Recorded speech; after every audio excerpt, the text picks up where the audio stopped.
भगवान अयोध्या में रहे तो अयोध्या का मंगल। भगवान अयोध्या में रहे तो गोस्वामी जी को लिखना पड़ा,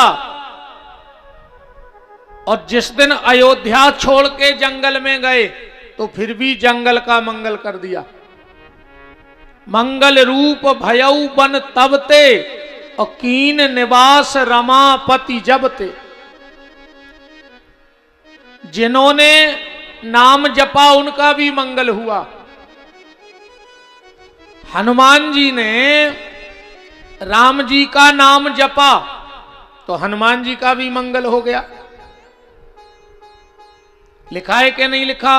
मंगल मूर्ति मारुति नंदन, सकल अमंगल मूल निकंदन। अब पर बात ये आती है कि हम हनुमान जी जितना भजन तो कर नहीं पाएंगे, तो क्या हमारा आपका मंगल नहीं होगा? तो गोस्वामी तुलसीदास जी ने लिखा है कि भाव को भाव अनख आलसहूं, और नाम जपत मंगल दिशि दसहूं।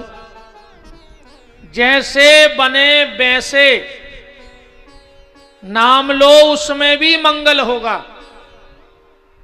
एक गांव में एक महाराज जी रहते थे, साधु बाबा।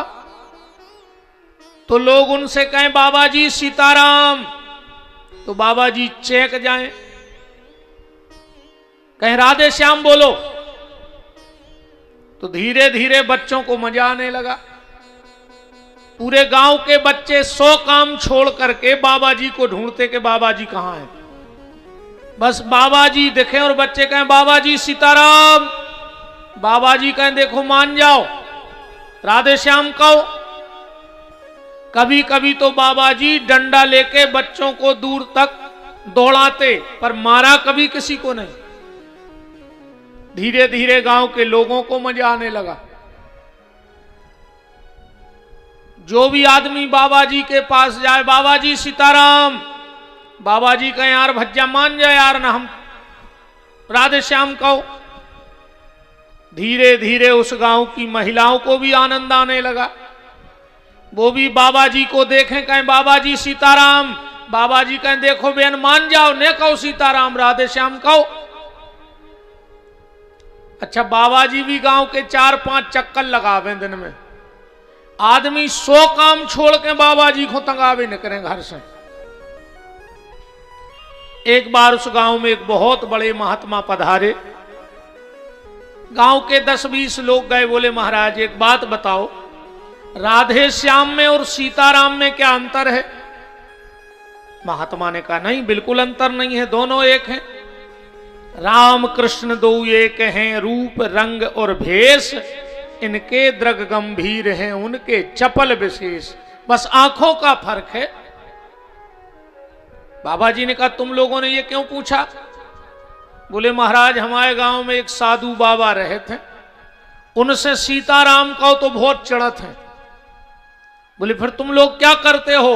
बोले हम अपने सब काम धाम छोड़ के बाबा जी को चेंगा दिन भर। महात्मा ने कहा तुम उस महात्मा को भी समझे नहीं हो। ओखों ने सीताराम से चिड़े आए ने राधे श्याम से, पर तुमने जानत हो के बाबा चेकत है, ये चक्कर में तुमने दिन भर सीताराम सीताराम तो कर रहे गांव भर के। उन्हें पूरे गांव को भजन कर वो सिखा दो। कहने का मतलब ये है कि जैसे भी बने भगवान का नाम लो। और हम तो आप सबसे एक निवेदन करें, ज्यादा कुछ नियम ना बना पाओ, एक ही नियम बना लो। अगर कोई तुम्हारे पांव छुए, पांव पड़वाना अच्छी बात नहीं है। पांव पड़वाने में बहुत सी ऊर्जा जाती है शरीर की। पांव पड़वाना अच्छी बात नहीं है। ईमानदारी से आप लोगों को लगता होगा कि हम कथा से उतर के गाड़ी में बैठ के भग जाते हैं, इसलिए नहीं कि हम बड़े पंडित जी हो गए कि बहुत हमारी ख्याति हो गई, इसलिए नहीं भागते हम इसलिए भागते कि हमारे कोई पांव ना पड़े। बस भर हम ईश्वर साक्षी है, मंच पे बैठा हूं, मुझे नहीं लगता कि कोई मेरे पांव छुए। आप तो अच्छे हाथ जोड़ के सीताराम करो, उसमें हमें भी फायदा है और आपको भी फायदा है। जब आप सीताराम कहोगे तो हमारे मुख से भी सीताराम निकलेगा, तो हमारा भी भजन हो गया और आपका भी भजन हो गया, उसमें दोनों का फायदा है। बात सिर्फ हम ये कर रहे हैं, आज के बाद नियम बनाना, चाहे मेरी माताएं हो चाहे पुरुष वर्ग हो, कोई तुम्हारे पैर छुए, बेटा छुए, चाहे पत्नी छुए, चाहे कोई पैर छुए, उसका हाथों पे हाथ पैर में लगे और तुम्हारे मुंह से निकल जाए सीताराम, तो तुम्हारे भजन की ताकत कम नहीं होगी। और अगर तुमने पैर पड़वा लिए और मुख से सीताराम नहीं कहा, तो तुम्हारे 24 घंटे के सत्कर्म उसके होंगे जिसने पैर छुए। इसलिए कोई भी पैर छुए तुम तो तुरंत मुंह से कहो सीताराम। और तुम कितने भी पैर छू लो, ये भी मेरी बात ध्यान से सुन लो, पर अगर चरण छूते वक्त तुम्हारे मुंह से भगवान का नाम नहीं निकलता है, तो तुम्हारा चरण छूना भी व्यर्थ है। किसी के पैर छुओ, माता के, पिता के, साधु के, ब्राह्मण के, गैया के, कन्या के, तो पैरों में हाथ रख के ये जरूर कहो कि सीताराम, तो तुम्हारा पैर छूना सार्थक है, वरना कोई मतलब नहीं है। तो बात ये चल रही, कैसे भी भजन करो, पर करो, जैसे बने वैसे भगवान का नाम लो। जैसे मैं उस दिन कलश यात्रा में आ रहा था, तो 2-4-10 जगह मैंने लिखा देखा, दाऊ राम राम लिखा है ना राहतगढ़ में, दाऊ राम राम।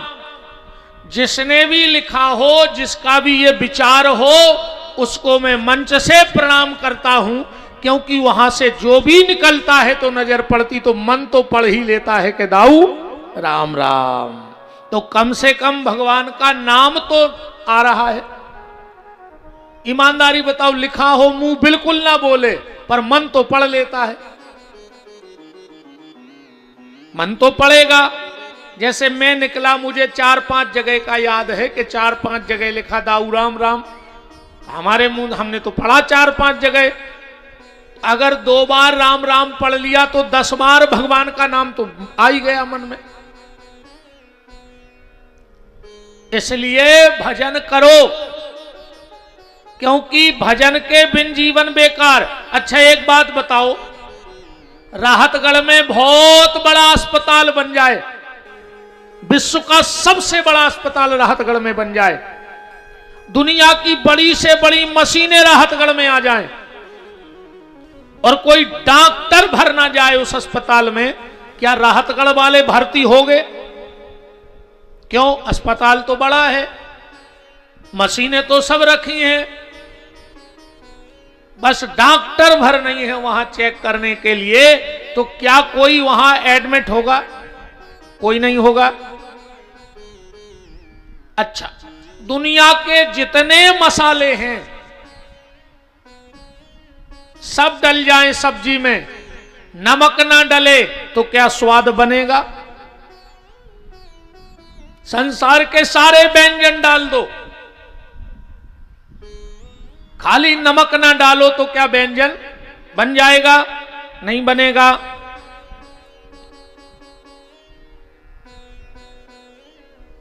बहुत बड़ा स्कूल खुल जाए और उसमें मास्टर भरना आते हो पढ़ाने, कोई अपने बच्चे का एडमिशन कराएगा?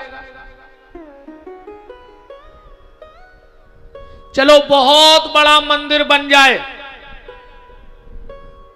महंगा टाइल्स मार्बल लग जाए, झूमर लग जाए, लाइट लग जाए, उसमें भगवान की प्रतिष्ठा भरना हो, क्या तुम लोग सुबह शाम जाओगे? चलो, एक कंपनी ने गाड़ी बनाई है, फुल फैसिलिटी है उसमें, चलाने वाले को 11,000 रुपए का इनाम है, बिल्कुल गाड़ी नई है, टैंक फुल है, बस उसमें ब्रेक नहीं लगता है। कौन कौन चलाएगा उस गाड़ी को? खाली ब्रेक नहीं बनाया कंपनी ने, रोकने का काम नहीं है। अस्पताल की शोभा डॉक्टर से है, मंदिर की शोभा मूर्ति से है, व्यंजन की शोभा नमक से है, स्कूल की शोभा शिक्षक से है।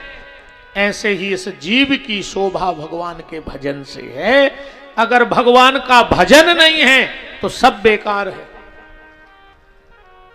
इसलिए प्यारे नाम जप करते रहो। थोड़ा सा आप लोग खिसकाओ, ये जगह खाली पड़ी है। अब क्योंकि माताओं वाला कोटा तो फुल हो गया है, अब हमारे घर की तो बेटियां हैं, हमारी माताएं, हमारी बहुएं हैं, तो सब लोग पीछे बैठती जाएंगी। करो कर रही दद्दा हरो।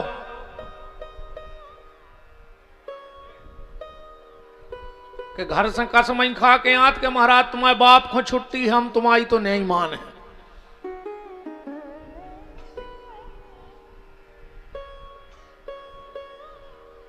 हाँ, बैठ जाओ आनंद से, बिल्कुल चकाचक।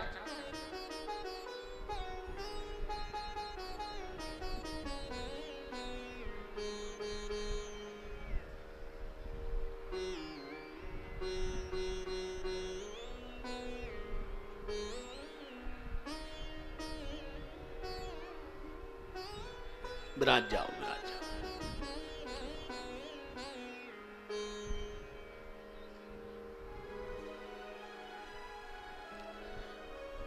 सीताराम को सीताराम।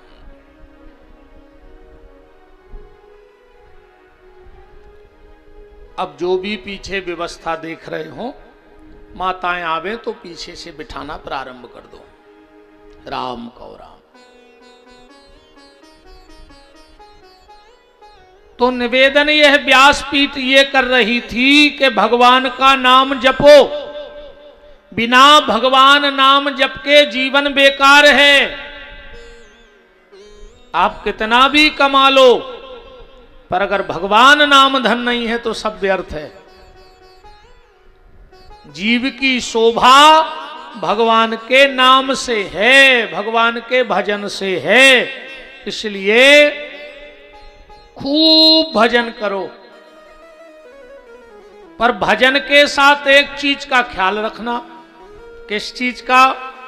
मन की शुद्धि का। अगर मन में शुद्धि नहीं है तो सब बेकार है।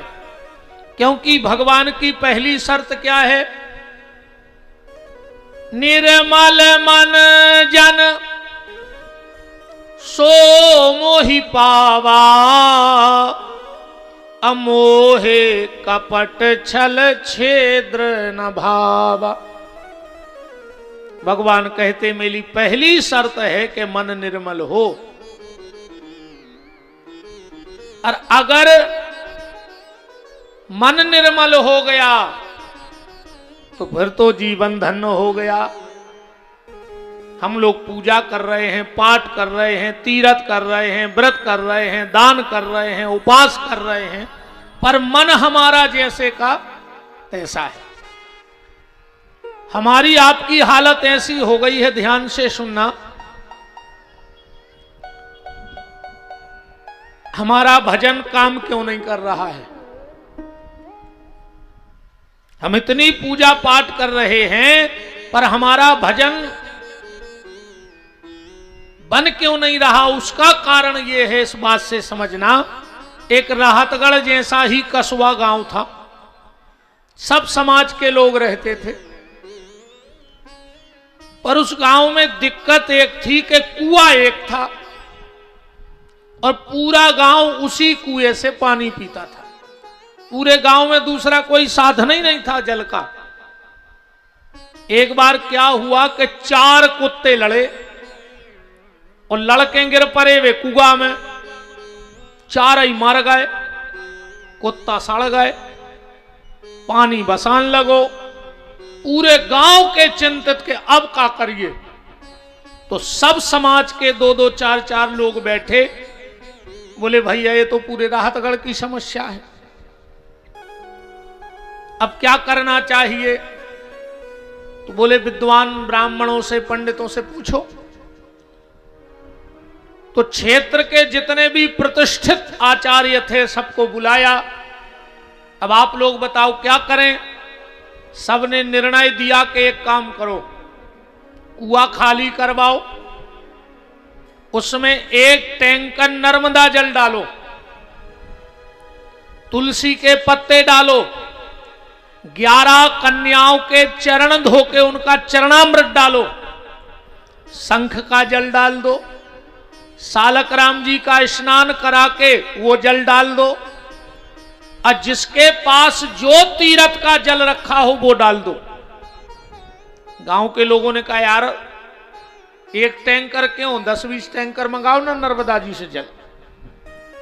11 टैंकर नर्मदा जल मंगाया गया, खूब तुलसी डाली गई, हजारों कन्याओं के चरण धो के जल डाला गया, शंख का जल, नर्मदा का जल, जिसके पास जो जल रखा था सबने कुएं में डाला। और जैसे ही पानी पिया बास जंके तई, फिर सब पंडितों में बुलाओ गो। बोले महाराज तुमने जो उपाय बताओ तो हमोरों ने करो, पर पानी की बास नहीं जा रही। महाराज बोले काय रे वे कुत्ता फेंके थे कि नहीं? बोले बे नहीं फेंके, तुमने कही नहीं थी कि कुत्ता भी फेंकने। अब बताओ, जा हालत हमारी और तुम्हारी है प्यारे, अपन रोज चरणामृत पी रहे, शंकर जी बना रहे, जल चढ़ा रहे, पर ये मन रूपी कुआ में 4 कुत्ता डरे हैं। एक को नाव है काम, एक को नाव है क्रोध, एक को नाव है लोभ, और एक को नाव है मोह। और जब तक ये 4 कुत्ते भीतर पड़े हैं तुम कछु कर ले प्यारे, कछु नहीं होने। इसलिए सबसे पहले मन की शुद्धि करो। अगर मन निर्मल है तो भोलेनाथ बांके बिहारी तुम्हारे हृदय में बैठेंगे। अरे ये बताओ, किसी बर्तन में कचड़ा पड़ा हो और हम उसमें शुद्ध जल नहीं भरते? बोले पहले वो खंगाल ले, धो ले। तो जब थोड़े से कचड़े में हम साधारण सा जल नहीं भरते, तो जब मन रूपी पात्र में ये क्रोध काम का कचड़ा पड़ा रहेगा तो भगवान की कृपा का जल कहां से प्राप्त हो जाएगा? इसलिए मन को निर्मल करो, मन को साफ करो। और मन साफ करने का एक ही साधन है भगवान का नाम। अधिक से अधिक नाम जप करो, जितना नाम ले सको उतना नाम लो। कल हमने कथा में आपने सुना था प्रयाग के गंगा जी के महत्व को। नारद जी को मोह हुआ,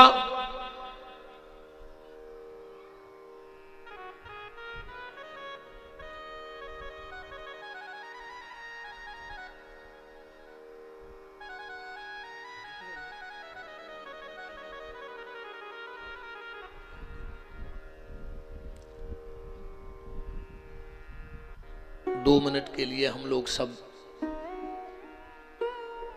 मौन की स्थिति में रहेंगे। कोई बिटिया शायद मोटरसाइकिल से गिर के, तो देखो मौत पे तो हमारा वश नहीं है, पर उस आत्मा के प्रति हम लोग प्रार्थना करेंगे। बिल्कुल 2 मिनट के लिए हम भी मौन में रहेंगे, आप भी मौन में रहेंगे।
ओम शांति।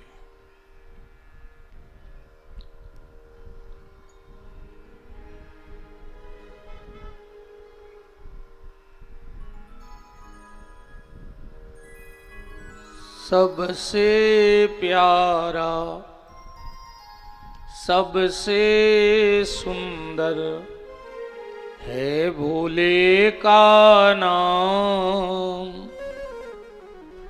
ऐसा कर्म करा दे रे बाबा, हो जाए बेड़ा पार, कभी तेरा द्वार न छूटे, भोले का नाम न छूटे, कभी तेरा द्वार न छूटे, भोले का नाम न छूटे, कभी तेरा द्वार न छूटे, भोले का नाम न छूटे, कभी तेरा द्वार न छूटे, भोले का नाम न छूटे। सबसे सुंदर सबसे प्यारा है भोले का नाम।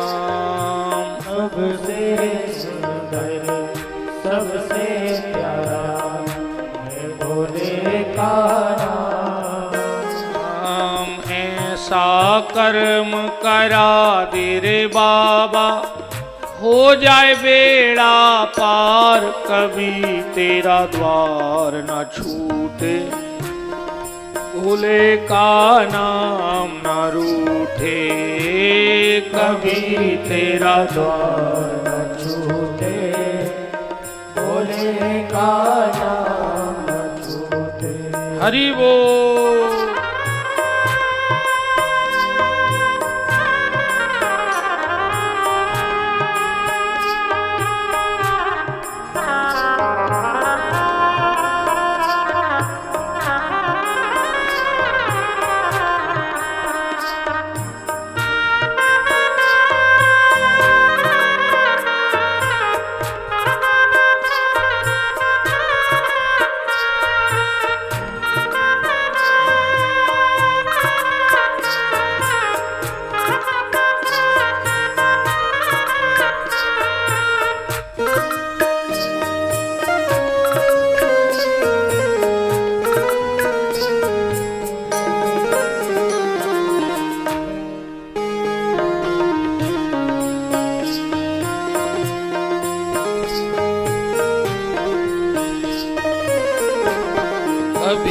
तेरा द्वार न छूटे, भोले का नाम न रूठे, कभी तेरा द्वार न छूटे, भोले का नाम न छूटे।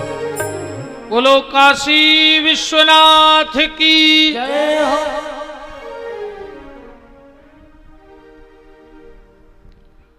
कल आप चर्चा में सुन रहे थे, देवऋषि नारद को मोह हो गया और अपने आप को भगवान शिव से भी बड़ा समझ लिया। मोहिनी के चक्कर में पड़ करके फिर भगवान नारायण को श्राप दिया और नारायण ने नारद जी को एक ही उपाय बताया कि जाय जपं शंकर सतनामा, भगवान शिव के नाम का जप करो और शिव तत्व को जानो। नारद जी तुरंत ब्रह्मलोक गए, ब्रह्मा के पुत्र हैं, ब्रह्मा जी को प्रणाम किया, ब्रह्मा जी की परिक्रमा की और हाथ जोड़कर ब्रह्मा जी के सामने बैठ गए। कहा, पिताजी मेरा आपके चरणों में निवेदन है, मुझे शिव तत्व बताओ, क्योंकि मैंने शिव अपराध किया है। और नारायण ने मुझे आपके पास भेजा है भगवान ने कि आप ही शिव तत्व को बता सकते हैं। ब्रह्मा जी कहते हैं बेटा बैठो, अब हम तुम्हें शिव तत्व जितना मुझको ज्ञान है, ब्रह्मा जी कह रहे हैं कि पूर्ण तो मैं भी शिव तत्व के बारे में नहीं जानता कि शिव क्या है, पर जितना मुझे पता है उतना मैं तुम्हें बता रहा हूं। और पुराण में लिखा है ब्रह्मा जी ने सबसे पहले निर्गुण ब्रह्म का ध्यान किया। निर्गुण ब्रह्म, निर्गुण ब्रह्म क्या है बोले जो ना दिखता है, और सगुण ब्रह्म क्या है बोले जो दिखता है। तो सबसे पहले निर्गुण ब्रह्म को, क्योंकि ब्रह्मा जी कह रहे बेटा इस सृष्टि में निर्गुण ब्रह्म से ही सगुण ब्रह्म प्रकट हुए हैं। एक है सदा शिव और एक है शिव। जो सदा शिव हैं वो निरंतर समाधि में बैठे रहते हैं।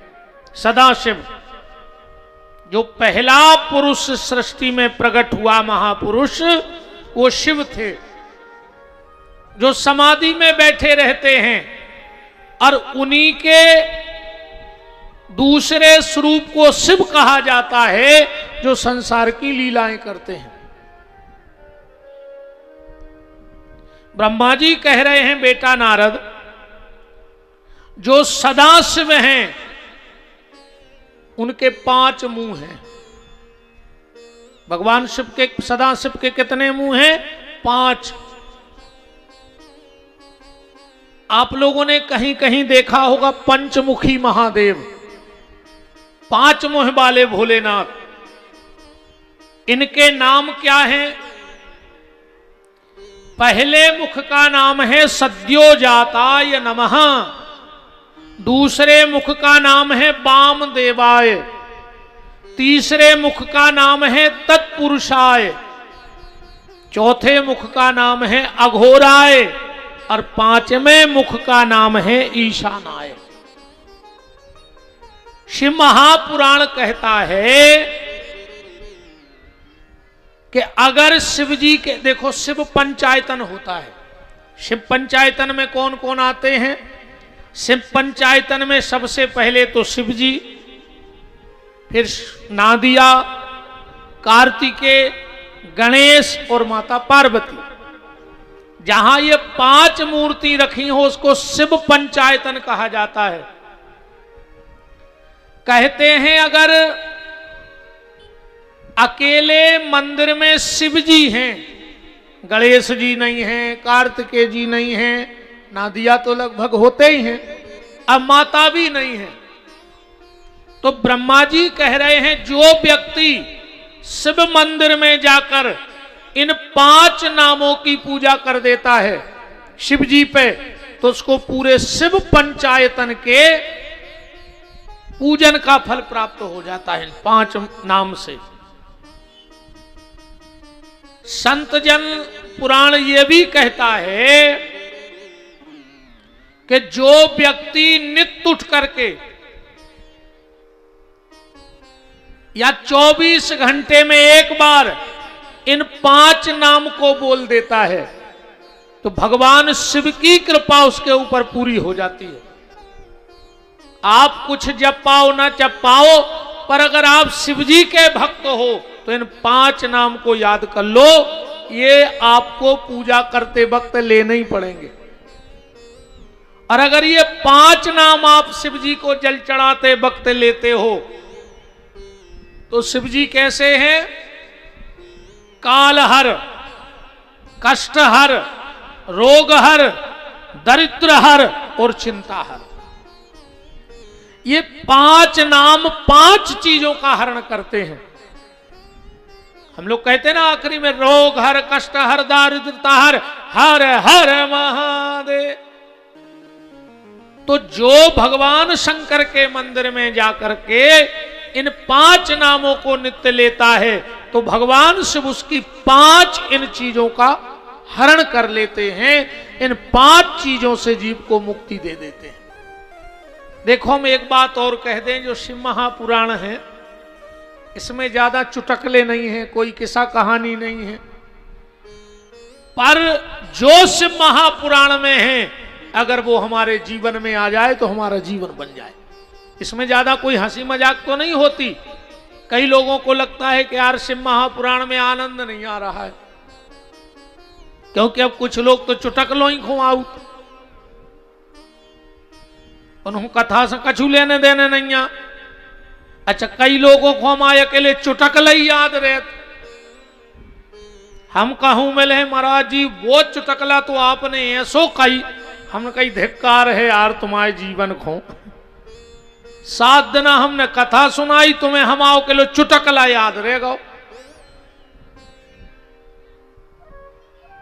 तो ये 5 नाम भगवान शिव के, सद्योजात, वामदेव, तत्पुरुषाय, अघोराय और ईशानाय, इन 5 नामों को जरूर लेना मेरा आपसे निवेदन है। जो इन 5 नामों का जाप करता है 1.25 लाख ओम नमः शिवाय मंत्र का जप कर लो, और चाहे भगवान शंकर के सामने बैठ के इन 5 नामों का उच्चारण कर लो, एक सा फल कहा गया है। तो इन 5 नामों को याद रखना, इनको रोज लिया करो भगवान शिव के मंदिर में। बोलो बाबा विश्वनाथ की।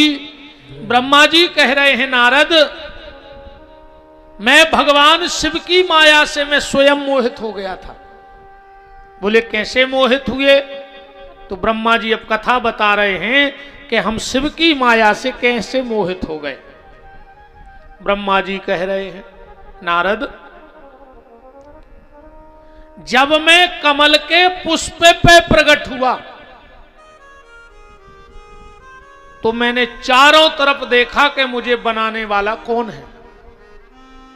जब चारों तरफ बनाने वाले को देखा तो कोई नहीं दिखा, पर मेरी 4 गर्दनें हो गई। मैं जिस तरफ देखा उसी तरफ मेरा मुंह आ गया, मेरे 5 मुंह हो गए। अब ब्रह्मा जी के 3 मुंह बचे हैं। थे कितने पहले? 5। एक मुंह कहां कटा? अभी हम बताते हैं कि वो मुंह कैसे कटा। एक चेहरा लटका हुआ है निस्तेज। ब्रह्मा जी बोले जब मुझे कुछ नहीं दिखा, जल ही जल दिखा चारों तरफ, तो मैं उस कमल की नाल में चला गया। अनंत अनंत समय तक मैं उस कमल की नाल में गया तो मैंने देखा कि एक छोटा सा बालक जिसकी तूड़ी नाभि में मेरी कमल की नाल का अंत है। मैंने जाकर उससे कहा, ए मूर्ख, दुष्ट, बिल्कुल ऐसा लिखा है, आप श्लोक पढ़ लो। ब्रह्मा जी ने जाके नारायण को गालियां दे दी, रे रे दुष्ट महाविष्णु, है दुष्ट विष्णु, मैं तेरा पिता हूं और तू मुझे प्रणाम नहीं कर रहा है। विष्णु ने कहा, मेरे पिता तो शिव हैं, मुझे शिव ने प्रकट किया है। ब्रह्मा जी ने विचार किया, इसे तो पता है, तो बोले हम शिव जी के पिताजी हैं। नकली बब्बा बन गए। विष्णु ने खूब सेवा करी नकली बब्बा की। हालांकि आजकल तो कोई उसे बब्बा कहो तो कहो लड़ पड़े, क्या हमसे बब्बा ने कहेंगे? बोले काहे? बोले हमसे कहेंगे भूतपूर्व जवान। बब्बा नहीं, भूतपूर्व जवान। अच्छा, बब्बा को बनवा नहीं चाह रहा हो। 80-80, 90-90 साल के बब्बा हरे डाई पोते फिर रहे। मर घटाओ तो कूका दे रहा हो, सैलून में बैठे डाई पोत में। का हो जे बार कर या कर ले उमार होने रे क्या? अच्छा, भगवान जा जान है कि भी उमार नहीं भाई, नहीं जी बार करिया ने करो रे। सबसे पहले गोंजना मूलाई के धरी जात है, गोड़ों के लोग हरिया नहीं लगाई आज तक को जौन जो मन करिया होगा वो है एक हो सफेद कर ले भजन कर करके जो संग जाने, सो तन की चमक में लगो है आदमी और मन में लो होगा। मन को साफ करो, ये मन तुम्हारे साथ जाना है, ये तन तुम्हारा यहीं पड़ा रह जाएगा। एक दिन भगवान शिव को पता लगा कि ब्रह्मा जी ने झूठ बोलकर नारायण से सेवा करवाई विष्णु से। तो सबसे पहली बार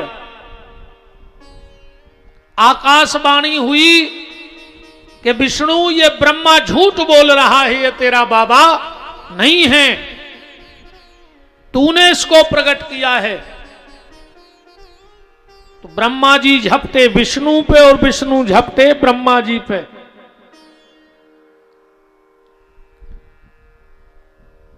कई समय तक दोनों में युद्ध चला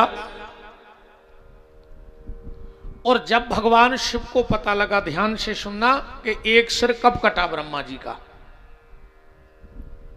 जब भगवान शिव को पता लगा कि ब्रह्मा जी ने विष्णु से झूठ बोला, तो भगवान शंकर ने पहला अवतार लिया। अच्छा, भगवान शंकर के अवतार कितने हैं? भगवान विष्णु के अवतार तो कोई भी बता देगा, 24 अवतार हैं। पर अगर तुमसे कोई पूछ ले कि भगवान शंकर के कितने अवतार हैं, तो क्या बताओगे? है किसी को पता? जरा हाथ उठाओ कि भगवान शंकर के अवतार कितने हैं। जैसे कोई पूछे भगवान विष्णु के, आदमी कहते 24 अवतार हैं। भगवान शंकर के 112 अवतार हैं। ध्यान से सुनना, अब कोई पूछे तो बता देना कितने अवतार हैं। 112 अवतार हैं भगवान शंकर के।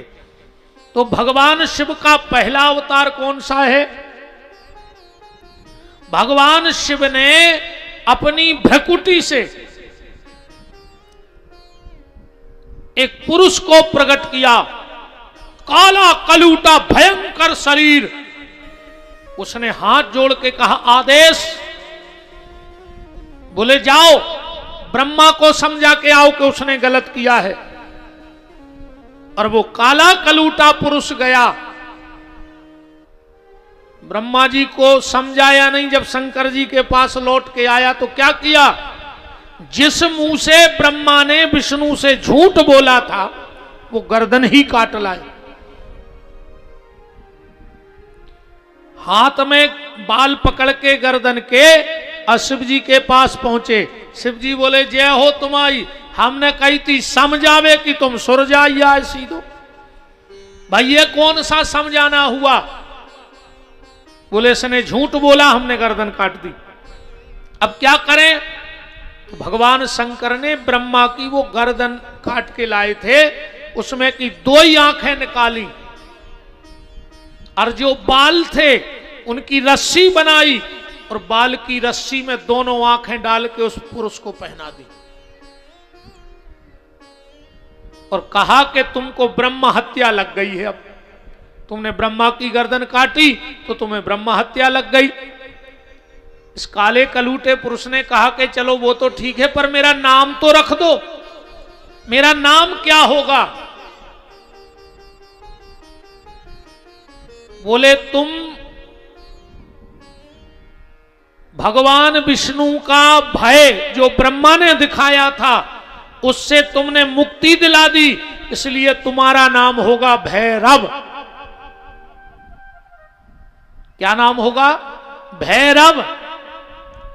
और ब्रह्मा जी के तुम बन गए काल, इसलिए तुम्हारा नाम होगा काल भैरव। बोलो काल भैरव भगवान की।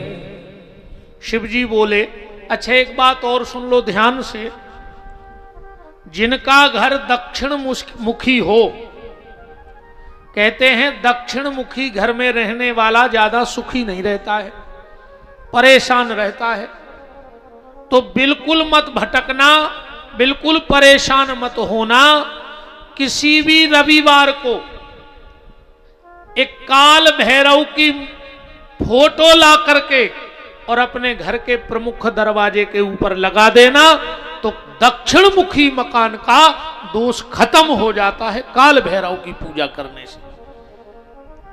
एक फोटो ला करके अपने घर के ऊपर कि उनके चरणों में से हम लोग निकलते रहें तो दक्षिण मुखी मकान का दोष समाप्त हो जाता है। भैरव ने कहा मुझे क्या करना है, इस ब्रह्म हत्या से मुक्ति कहां मिलेगी?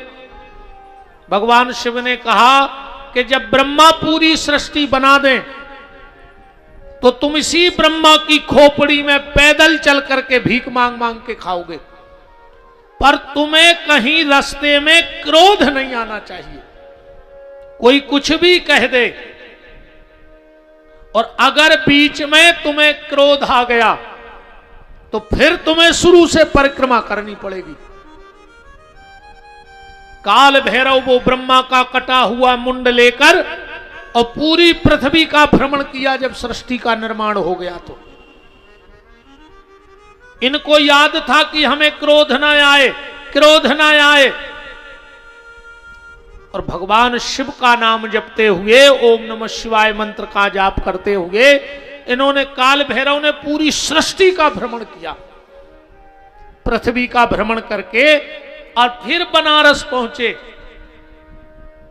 और भगवान शिव ने इनको बनारस का कोतवाल बना दिया। बनारस के कोतवाल कौन है?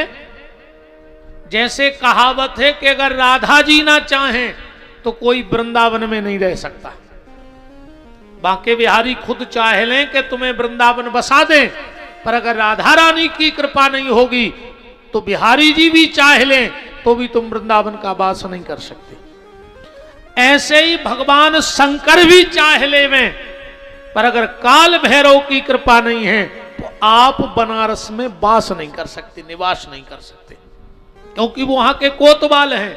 अच्छा, एक बात और है, वैसे तो आजकल बहुत जगह भैरव के मंदिर बन गए और दुनिया में प्रमुख 2 काल भैरव के मंदिर हैं। एक तो बनारस में और दूसरा उज्जैन में। अच्छा, ये तो हो गई बनारस वाले काल भैरव की चर्चा। तो उज्जैन वाले काल भैरव कहां से आ गए, ये कहां से प्रकट हो गए? और आज भी बड़े बड़े शोधकर्ता, बड़े बड़े रिसर्च करता उज्जैन आए, 50 फीट तक खुदाई करवा ली, 4-6 फीट के बीच में, पर रोज कुंटलों कुंटलों मदिरा वहां पर काल भैरव बाबा पी जाते हैं और आज तक कोई जान नहीं पाया कि वो मदिरा जाती कहां है। हालांकि हम भी एक बार गए थे तो सबने कहा चढ़ा दो, हमने कहा हम छुएंगे तो नहीं, पैसा हम दिए देते हैं, तुम लोग ले जाओ, हम देखते रहेंगे। सच में इतना एक बर्तन सा था, प्लेट सी मुंह पे लगाई और वास्तव में पूरा पौआ सीताराम हो गई। फिर हमें लगा कि हां सच है ये बात। तो ये उज्जैन वाले काल भैरव कहां से आ गए? ये उज्जैन वाले जो काल भैरव बाबा हैं,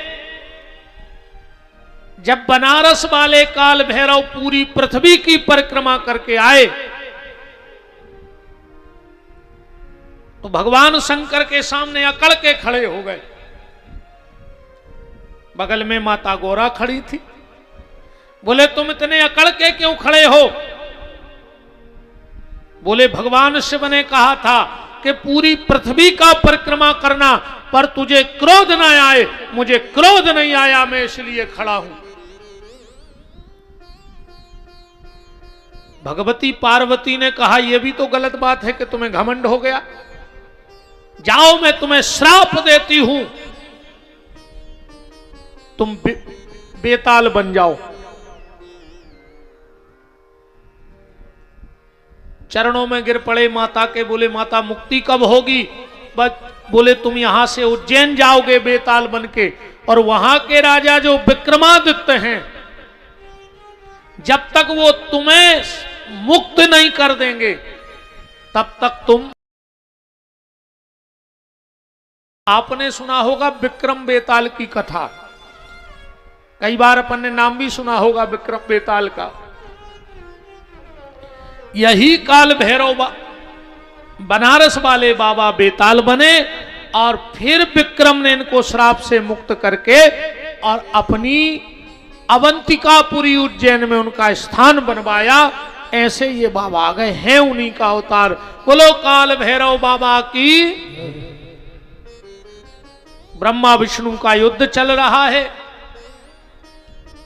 और ब्रह्मा विष्णु के युद्ध में पहली बार भगवान शिव पिंडी के रूप में प्रकट हुए। इस सृष्टि में पहली बार जो भगवान शंकर प्रकट हुए हैं वो कौन से हैं पता है? वो हैं बनारस वाले बाबा विश्वनाथ। ऐसा पुराण का कहना है कि जो व्यक्ति अगर 12 ज्योतिर्लिंग की दर्शन न कर पाए, 12 ज्योतिर्लिंग के दर्शन न कर पाए हो, पर वो एक बार विश्वनाथ जी के दर्शन करके जरूर आए। अगर विश्वनाथ जी के दर्शन कर लिए तो कहते 12 ज्योतिर्लिंग के दर्शनों का भी फल प्राप्त हो जाता है। इसलिए जिंदगी में एक बार विश्वनाथ बाबा के दर्शन करने, काशी वाले बाबा के दर्शन करने जरूर जाना। वैसे तो 12 ज्योतिर्लिंग के करो, पर किसी कारणवश, स्वास्थ्य बस, धन के अभाव में अगर कहीं ना जा पाओ तो एक बार बाबा विश्वनाथ के दर्शन कराओ तो उस व्यक्ति को मुक्ति हो जाती है इस जीवन से। भगवान प्रकट हुए पिंडी के रूप में और आकाशवाणी हुई, तुम लोग बड़ा बनना चाहते हो तो जिसको भी बड़ा बनना है वो इस पिंडी का अंत लेके आ जाए, वो बड़ा माना जाएगा। भगवान ब्रह्मा ने कहा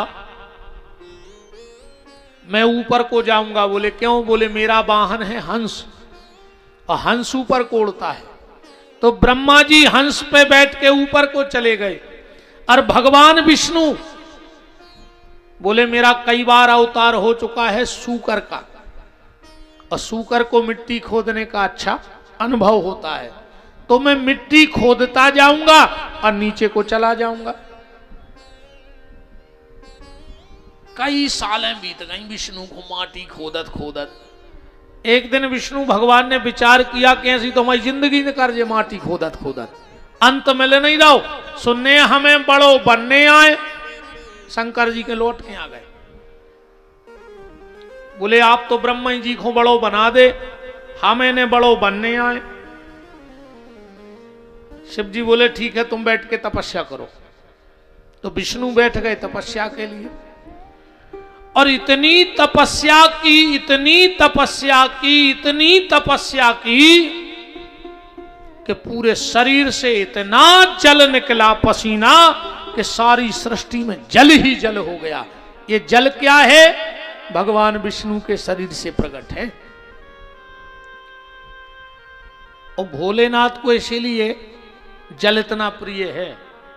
जब आप लोग घर में लोटा भरते हो ना जल का, तो तुम्हें तो लगता है कि हम जल चढ़ावे जा रहे हैं, पर भगवान शिव नाचने लगते हैं। बोले क्यों? बोले मुझसे मिलने मेरे नारायण आ रहे हैं जल के रूप में। उनको लगता है कि साक्षात भगवान हमसे मिलने आ रहे हैं। अच्छा, किसी और देवता को जल नहीं चढ़ता, शिव जी को चढ़ता है। यही बात पे उनके घर झगड़ा भी होगा। एक बात पार्वती जी बोली कि जा बताओ वे ब्रह्मा बाप्पा हो गए और इतने सजे धजे रेत हैं, अब तुम जा राख लपेटे बैठे रेत। शिव जी बोले देवी तुमने समझ हो हमारी मजबूरी, हम काय नहीं सजत। बोले काय? अरे बोले अब देवी तुम्हें का बताएं कि हमारी दिक्कत का है। अरे पार्वती जी बोले जो है सो है, ने कछु कमियां है घर में, हम के 10-20 जोड़ी अच्छे से कपड़ा ही ले आओ, अकेले बैठे रहे तो नग्न दिगंबर। शिव जी ने सोची ठीक है यार, घर की किलकिल रोज रोज हम ले आए कपड़ा, सो 10 जोड़ी कपड़ा ले आए शंकर जी इकट्ठे। 4 बजे शिव जी उठे, स्नान ध्यान करे, कपड़ा पहन के पूरे के बैठ ही नहीं पाए। जो एक महात्मा जी उठे, उन्हें भरी बाल्टी और शंकर जी के ऊपर चढ़ा दे, हर हर महादेव। शंकर जी भीतर उठ के गए, बोले देखो देवी ऐसे नहीं पहने कपड़ा, पैर के बैठा ही नहीं पाए, वो चढ़ा गो जल। अरे पार्वती जी बोली सुधा से जोड़ी ले आए, सो बदल ले, ये सूख पे डाल दे। शिव जी ने एक जोड़ी कपड़ा और पहने और फिर बैठे। एक 5 बजे उठो रे। अच्छा शंकर जी के मंदिर को कुछ नियम तो है नहीं कि टेम है, हर मंदिर को टेम है। राम जी के मंदिर की आरती को टेम है, पट बंद होवे को टेम है। रात में राम कृष्ण के दर्शन नहीं होते के हो जाते। कोनो मंदिर में 9 बजे, कोनो 10 बजे मनो पट बंद हो जाए। और शंकर जी के मंदिर में 24 घंटा जब तुम्हें टाइम मिले तब चले जाओ। एक ने 5 बजे जल चढ़ा दो, एक 8 बजे उठो, सुने 8 बजे जल चढ़ा दो। एक 10 बजे उठो, सुने 10 बजे जल चढ़ा दो। कछु कछु 3 बजे उठत, मन बे के थमाओ तो नियम है कि 1 लोटा जल तो शंकर जी को चढ़े हैं, सो एक 5 बजे चढ़ाया आओ शाम को। शिव जी बोले देवी ये से नहीं पेरत कपड़ा। पार्वती बोली एक जोड़ी और बच्चे, बोले हाओ, बोले पहन ले अब को उन्हें है। शंकर जी कपड़ा पैर के बैठे ही हैं, जो एक किसान बोनी करके आओ तो 9 बजी रात है। घरवारी बोली रोटी खा ले, बोले तन्ना तुम टाठी लगाओ, जो हमें 1 लोटा जल तो चढ़ाई आए। सुबह किसान गाओ, सो 9 बजी रात जल चढ़ाया। शंकर जी ने तो पकड़ो कुर्ता और दाओ सो पर उतरो। पार्वती बोली काय? अरे बोले ऐसे कहा ना 15 जोड़ी कपड़ा हम रोज बदल है, ऐसे हम तो जी बैठे अब चढ़ाता रहो जी को जित तो चढ़ाने हो। सो भगवान शिव को जल बहुत प्रिय है, बहुत प्रिय भोलेनाथ को जल है, क्योंकि नारायण के शरीर से प्रकट है। यहां ब्रह्मा जी को भी अंत ना मिला तो ब्रह्मा जी ने अपनी माया से एक पुष्प प्रकट किया और उस पुष्प से कहा रे पुष्प चल और तू मेरी झूठी गवाही दे दे। क्या होगा? बोले अगर हम पावर में आ गए तो तुम्हें पावर में कर दे।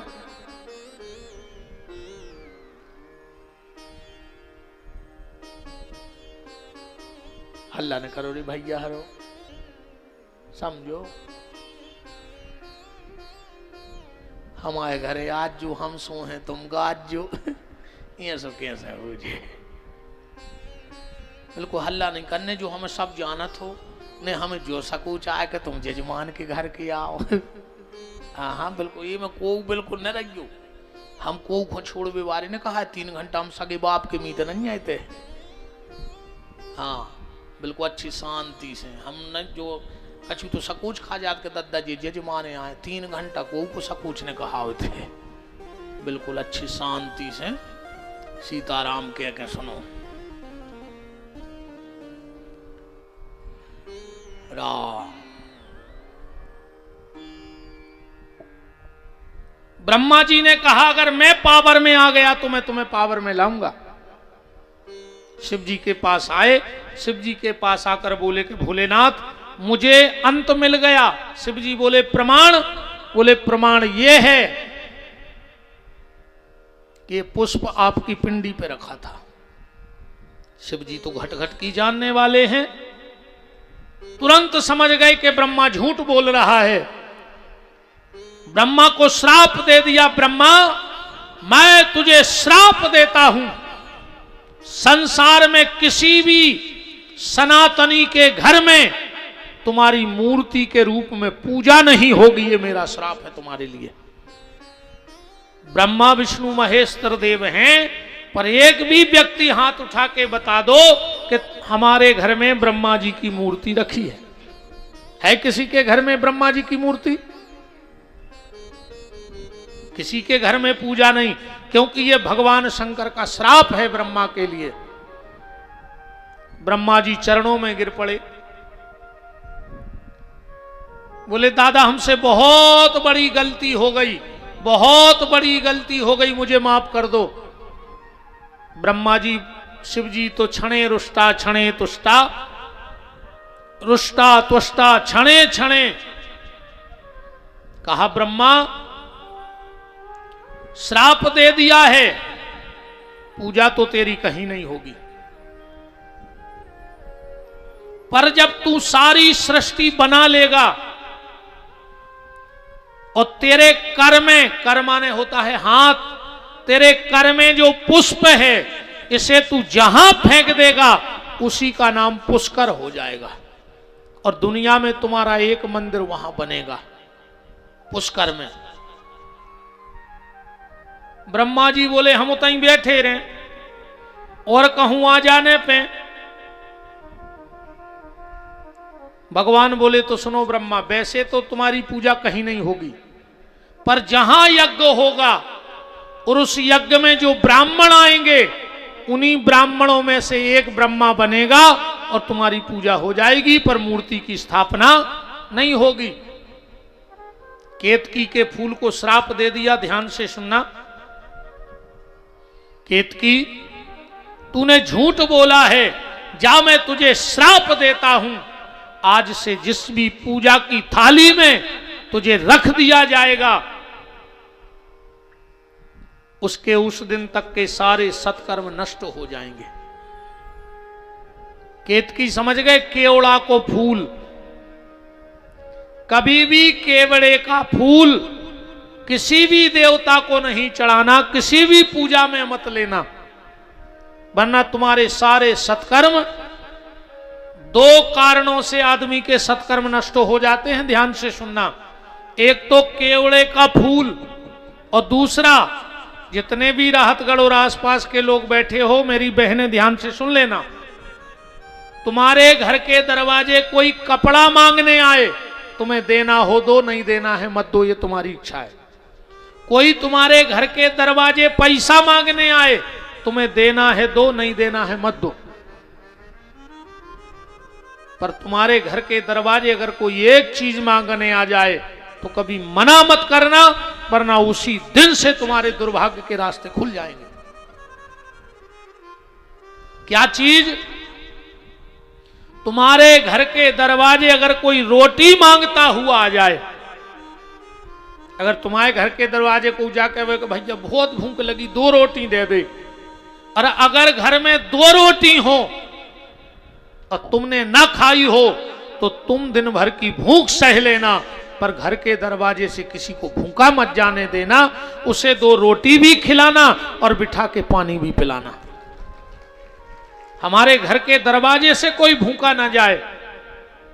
कई आदमी कह देते हैं आगे बढ़ो, ये तो को नहीं, हम सांग रहे ने भाई यार ना, हम तो कह देते का है सब मर गए का, तुम ही बचे, और हम तो कहते भगवान तोरे मुंह पे सरस्वती बैठ जाए वो समय जब तुमने जा कही हो कि हम तो को नहीं देवे, तुम ही बचो, अकेले सब मर जाए।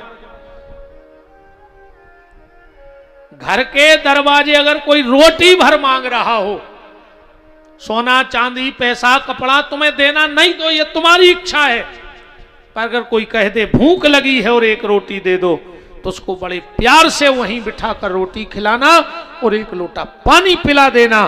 तुम्हारा एक अश्वमेघ यज्ञ हो गया तुम्हारे घर के दरवाजे। तुम्हें यज्ञ करने की जरूरत नहीं है,